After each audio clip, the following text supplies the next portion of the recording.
ಚಿಕ್ಕಬಳ್ಳಾಪುರ ನಗರದ ಪಿಳ್ಳಪ್ಪ ಕಾಂಪ್ಲೆಕ್ಸ್ ಬಳಿ ನಡೆದಿರುವ ಈ ದುರಂತ ಯಾವುದೇ ಹೆತ್ತವರ ಎದೆಯನ್ನ ಒಮ್ಮೆಲೆ ನಡುಗಿಸುವಂತಿದೆ. ಚಿಕ್ಕಬಳ್ಳಾಪುರ ತಾಲೂಕಿನ ಗಲ್ಲದಡ್ಡಿ ಗ್ರಾಮದ ನಾರಾಯಣಸ್ವಾಮಿ ಹಾಗೂ ಮಧು ದಂಪತಿಗಳ 2 ವರ್ಷದ ಮುದ್ದಾದ ಪುತ್ರಿ ಸಂಗೀತ. ಮಗಳಿಗೆ ಹೊಸ ಬಟ್ಟೆ ಕೊಡಿಸಬೇಕು ಅಂತ ಆಸೆಪಟ್ಟು ಹೆತ್ತವರು ಬಟ್ಟೆ ಅಂಗಡಿಗೆ ಕರೆದುಕೊಂಡು ಬಂದಿದ್ರು.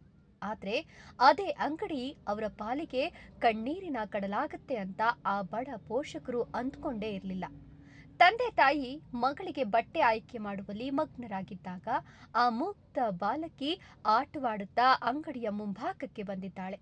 ಕಣ್ಮುಚ್ಚಿ ಬಿಡೋಷ್ಟರಲ್ಲಿ ಆಟದ ಮೂಡ್ನಲ್ಲಿದ್ದ ಪುಟ್ಟ ಕಂದಮ್ಮ ಸಂಗೀತ ಮೊದಲ ಮಹಡಿಯಿಂದ ನೇರವಾಗಿ ಕೆಳಗೆ ಬಿದ್ದಿದ್ದಾಳೆ. ಮಗು ಕೆಳಗೆ ಬೀಳ್ತಿದ್ದಂತೆ ಇಡೀ ಕಾಂಪ್ಲೆಕ್ಸ್ ಆಕ್ರಂದನದಿಂದ ಮುಳುಗಿದೆ.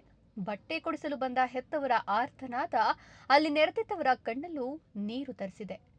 ಈ ಎದೆ ಜಲ್ಲೆನಿಸುವ ಭೀಕರ ದೃಶ್ಯಗಳು ಕಾಂಪ್ಲೆಕ್ಸ್ನ ಸಿಸಿಟಿವಿಯಲ್ಲಿ ಸೆರೆಯಾಗಿವೆ.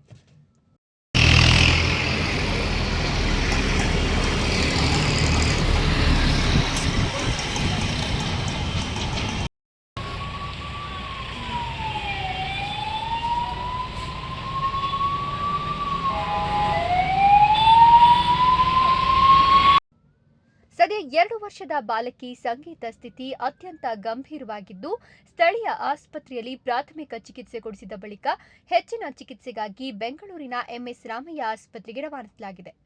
ಸದ್ಯ ಕಂದಮ್ಮ ಐಸಿಯುನಲ್ಲಿ ಜೀವನ್ಮರಣದ ಹೋರಾಟ ನಡೆಸುತ್ತಿದ್ದು, ಹೆತ್ತ ಕರುಳು ಆಸ್ಪತ್ರೆಯ ಹೊರಗೆ ಕಣ್ಣೀರಿಡುತ್ತಾ ದೇವರಲ್ಲಿ ಪ್ರಾರ್ಥಿಸುತ್ತಿದೆ. ಒಟ್ಟಾರೆ ಖುಷಿಯಾಗಿ ಮಗಳಿಗೆ ಬಟ್ಟೆ ಕೊಡಿಸಲು ಬಂದ ಪೋಷಕರಿಗೀಗ ಬೆಟ್ಟದಷ್ಟು ದುಃಖ ಆವರಿಸಿದೆ.